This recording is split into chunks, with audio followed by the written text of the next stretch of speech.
দোয়া 6 দুরুদে ইব্রাহিম আল্লাহুম্মা সাল্লি আলা মুহাম্মদ ওয়া আলা আলি মুহাম্মদ কামা সাল্লাইতা আলা ইব্রাহিম ওয়া আলা আলি ইব্রাহিম ইন্নাকা হামিদুম মাজিদ আল্লাহুম্মা বারিক আলা মুহাম্মদ ওয়া আলা আলি মুহাম্মদ কামা বারাকতা আলা ইব্রাহিম ওয়া আলা আলি ইব্রাহিম ইন্নাকা হামিদুম মাজিদ।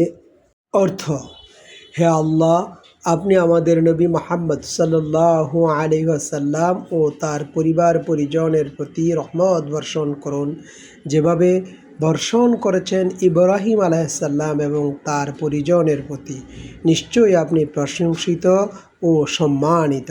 হে আল্লাহ, আপনি বরকত নাজিল করুন আমাদের নবী মুহাম্মদ রাসূলুল্লাহ সাল্লাল্লাহু আলাইহি ওয়াসাল্লামের প্রতি এবং তার পরিবার পরিজনের প্রতি, যেভাবে আপনি বরকত নাজিল করেছিলেন ইব্রাহিম আলাইহিস সালাম এবং তার পরিবার পরিজনের প্রতি। নিশ্চয়ই আপনি প্রশংসিত ও সম্মানিত।